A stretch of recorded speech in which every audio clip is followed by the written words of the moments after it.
Yo, what's up? Welcome back to another episode of the Sauce. As always, College Basketball Tuesday. Going to go through 4 or 5 games in this video. Whatever I don't get to, we will talk about tomorrow on the live show, 3 p.m. Eastern Time. NBA show will be at 4 p.m. Eastern Time. If you're able to make it, would love to see you in the comments. So yeah, Tuesday is always a great college basketball day. Let's get into it. Welcome to the Sauce.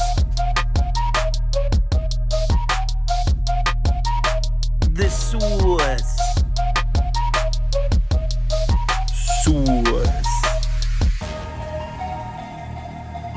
Hey, get the sauce. First up, we'll start in the Big Ten, and we got a banger here. Purdue on the road at Illinois. Illini laying 1.5 or 1, depending on your sports book. Total sitting at 164.5. Betting trends on the Purdue side. Just 4-5 against the number on the road this year. Just 8-10 against the spread in Big Ten play. Just 1-4 against the spread in their last 5. So not the best looking trends here for Purdue. On the Illinois side, 7-8-2 against the spread at home this year. 10-7-1 against the spread in Big Ten play. 3-2 against the spread in their last 5. Recent production from these two teams, you can see both these teams have been winning a lot of games. Purdue 9-1 in their last 10, 3-1 on the road in that span. Illinois 8-2 in their last 10, a perfect 5-0 at home in that span. Strength of schedule edge does go to Illinois though. 96 for Purdue in the last 10 compared to 74th for Illinois. So let's match these two teams up on the court. We'll start with Purdue's offense against Illinois' defense. And the edge goes to Purdue on this side, and it's really not even close. You can see here all the major stat categories, EFG, ORB, turnover rate. I mean, all goes to Purdue pretty significantly. The strength of the Illinois defense has been rebounding. They're not going to have the rebounding edge against Purdue. And to take it a step further, we'll pull up some shot zones on this side. I mean, look at Illinois defensive numbers down at the rim here. Just 284th in defensive efficiency at the basket in the last 10. Not that Purdue frequents the rim, just 264th in frequency, but 22nd in efficiency. So Purdue should definitely score down here. And plus, Purdue's been hitting their threes as well. Look at the above the break 3 numbers. Just 243rd in efficiency, so they don't take a ton of them, but 5th in efficiency, so they've been very efficient shooting the 3 ball. Illinois defensively against the above the break 3, 324th. But before we go rushing to the window to place our Purdue bets, we got to look at the matchup on the other side, and the edge goes to Illinois offense, and again, it's not close. So both offenses have significant mismatches here. I can see EFG rebounding actually goes to Illinois on this side, 40th to 56th. Turnovers, 23rd to 350th. So as all the flowers we just gave to Purdue's offense in this matchup, you got to give some back to Illinois here on the other side. Shot zones on this side really come down to the matchup on the interior. Look at Illinois' offensive efficiency here. 40th at the rim in the last 10, 52nd in the paint. So they've been very efficient scoring down low. Purdue at the rim, 280th in efficiency, but they're 11th in frequency. So they really pride themselves on not letting you get to the basket. But if you're able to get there, you're going to score. Purdue in the paint, 53rd in defensive efficiency. So kind of tough to handicap there because Purdue can definitely defend down low. But I'd say still, in the last 10 games using these numbers, Illinois is going to score here. The fact that this game's being played at Illinois is huge. You can see Purdue, all their rankings worse on the road. Actually, their rebounding is first on the road, 3rd at home. So they're elite rebounding team, home or away. But look at EFG, defensive EFG. They both significantly worse on the road. On the Illinois side, offensively, actually, their rank is lower at home. But look at the defensive numbers. 25th at home, 181st on the road. And they're a good rebounding team themselves, 7th at home. Which is why I got to go with the Illini here. I mean, I don't absolutely love this one. Scoop likes Illinois also. Andy also likes Illinois. So I'm going to side with those guys. Give me the Illini -1 next game. Syracuse on the road at Clemson. Clemson laying 9 points at home. The total sitting at 153. Betting trends on the Q side. Just 4-6 against the spread on the road this year. 8-11 against the spread in conference play. 3-2 against the number in their last 5 overall.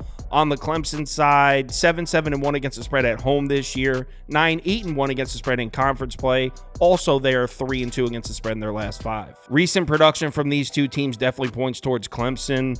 Clemson has a better record in the last 10, 7-3 versus 6-4, and they played a stronger schedule. Strength of schedule in the last 10 games, 84th to 133rd for Syracuse.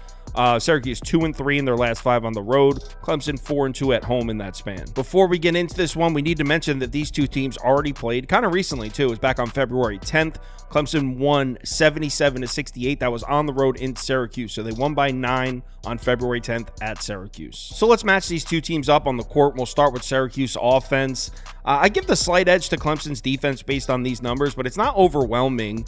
I mean, EFG 28-6, so slight edge to Clemson. Rebounding, huge edge Clemson's defense here, 143-360. Turnover numbers kind of even that out, though. Clemson's probably not going to be able to force any turnovers in the game.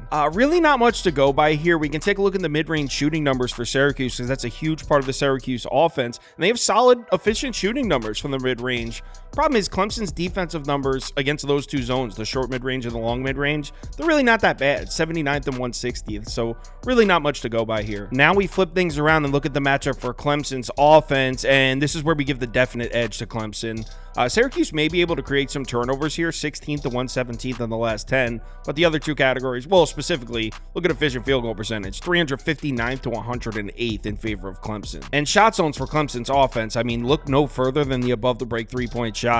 34.6% of Clemson shot attempts in the last 10 games have been above the break threes, 36th in frequency from that zone. Look at Syracuse defensive efficiency against that shot in the last 10, 359th. So the three ball is going to be there for Clemson in this one. Home away splits for Syracuse, really not much here. Offensively, they're kind of the same. Rebounding, they're pretty awful in both home and away. But look at the defensive EFG numbers. 315th at home, 215th on the road. So the defense has actually been slightly better on the road. Now we switch it over to Clemson. This has been a road team, man. Look at their rankings here. 113th at home to 19th on the road. Defense also significantly better ranking on the road. Rebounding slightly better at home, but Clemson's been a great road team this year, which is why I'm going with the orange on this one. This Clemson team, I've loved betting them on the road, but I've been fading them at home. Syracuse is playing good basketball right now. 4 wins in a row, including 2 wins on the road.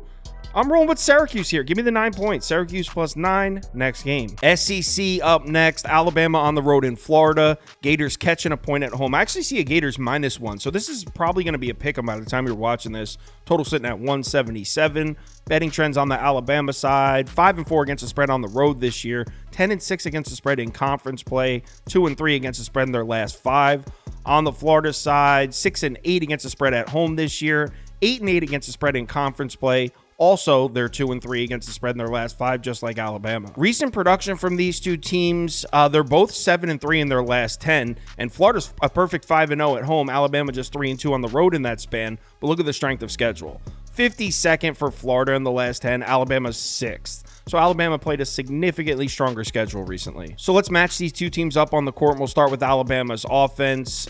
Huge edge to the Tide on this side. EFG, offensive rebound rate, turnover rate, all significant advantage for Alabama's offense. And these are numbers from the last 10. We just covered Alabama's 6th in strength of schedule. Florida back at 52nd or whatever it was.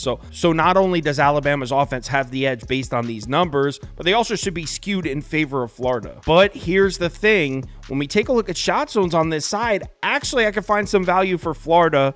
Alabama's offense, there's 2 shot zones that they frequent, the rim and the above the break 3. We'll start with the rim here. Alabama 48th in frequency, 99th in efficiency. They've been very good scoring down low at the basket. Florida's 129th in defensive efficiency down there. This Florida defense hasn't been good, but they've done a decent job protecting the basket. And look at the above the break 3 numbers. Alabama 41st in frequency, 104th in efficiency. Florida 137th in defensive efficiency out there. So the 2 zones that Alabama frequently takes shots from happen to be 2 of the stronger zones for Florida defensively. On the other side of the court, we got the Gator offense, and definitely got to give the edge to Florida on this side. Just like Alabama on the other side, Florida has the edge in all the major categories here. EFG is actually somewhat close, though, 212 to 126. Keep in mind, these are numbers from the last 10 games, and I keep mentioning strength of schedule huge in favor of Alabama. Shot zones for Florida's offense, kind of tough because Florida's offense is pretty balanced. They can score from everywhere. We can pull up the mid-range shooting numbers because that happens to be the weakest zone for Alabama. 309th in efficiency from there. Florida 155th in frequency, 81st in efficiency. But the thing is, that doesn't really account for a large number of Florida shot attempts. So really not much here as far as shot zones. Florida can score from everywhere. Home away splits for Alabama. You can see the offense is not an issue. Actually, they're 7th in EFG on the road. Their offense has actually been better on the road, but look at the defense.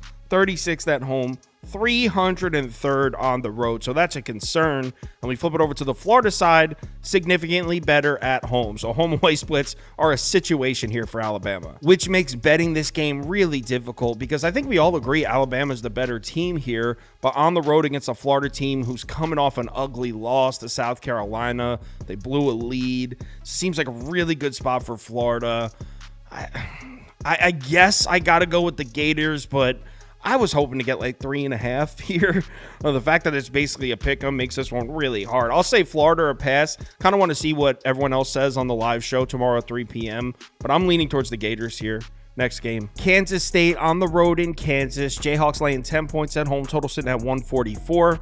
Betting trends on the Kansas State side: 5-2 against the spread as road dogs this year, 9-7 against the spread in Big 12 play, 3-2 against the spread in their last 5. On the Kansas side, 7-7-1 against the spread at home this year, 7-9 against the spread in Big 12 play, 2-3 against the number in their last 5 overall. Recent production from these two teams definitely points towards Kansas here. In the last 10 games, Kansas is 5-5, 4-1 at home. In the last 10 for Kansas State, just 3-7 and 0-5. They lost 5 road games in a row. And look at the strength of schedule. Kansas, first in the country of strength of schedule in the last 10 games. Kansas State back at 10. I mean, Kansas State's played an extremely difficult schedule also, but Kansas is first. Before we get into this one, we need to mention that these two teams already played. It was an awesome game. Final score was 75-70. Kansas State won that game. I was on Kansas State in that one too. They had Kansas State plus 5.5, I think it was. Went into overtime, 75-70. Kansas State beat them. So let's match these two teams up on the court. We'll start with Kansas State's offense. Advantage Kansas defense. I mean, the Jayhawks have the edge in every single major category here. EFG, offensive rebounding rate, turnover rate, all advantage Kansas. Shot zones for Kansas State's offense. I mean, not really much here. Not going to be much for Kansas State on the interior. You can see Kansas has done a good job down there. 28th in frequency at the rim. They don't let people down there to score at the basket. 75th in the paint. So they've even done a good job against those short mid-range shots. This is going to be tough for Kansas State to go on the road and score here. On the other side of the court, though, the Kansas offense against the Kansas State defense, you could definitely find some angles for Kansas State here. Look at the EFG numbers in the last 10, 41st to 120th. Now, I mean, after that, there's not many redeeming qualities for Kansas State, but efficient field goal percentage is the most important stat. And get this, look at the shot zones here. Kansas attacks the basket a lot. In the last 10 games, 46th in frequency at the rim, 37th in efficiency. So this team attacks the rim and they're good at it. Kansas State defensively in the last 10 at the basket, 82nd in efficiency. So they've actually done a decent job protecting the rim. Home away splits for Kansas State, not bad at all.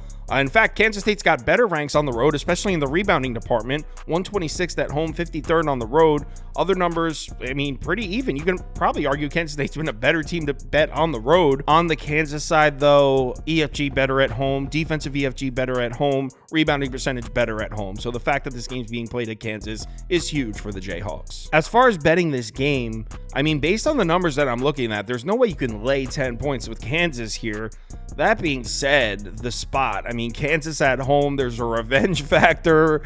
I really could see a path to Kansas just beating the doors off of Kansas State, but the numbers, there's no way you can lay 10 points based on just production on the court. So I'll say Kansas State plus 10, but spot-wise, Kansas minus 10 would probably be the move. But I'll follow the numbers here. Give me Kansas State plus 10. Like I said earlier, live shows. We got 3 p.m. college basketball. We'll go through a bunch of different games. I'll have some guests on. Same thing I always do. That's at 3 p.m. Eastern time. 4 p.m. Eastern time is the NBA live show. I got Guy Boston. Guy Boston Sports is coming on tomorrow, so that should be a good one. If you're able to make it, would love to see you in the comments. If you want my top bets for all sports parlays of the day, or you'd like to join our Discord, head over to KyleKirms.com. The information's right there on the homepage. Tuesday's always a great college basketball day. We got some NBA action on as well. A lot of basketball on. Remember to bet responsibly, and I'll talk to you in Discord.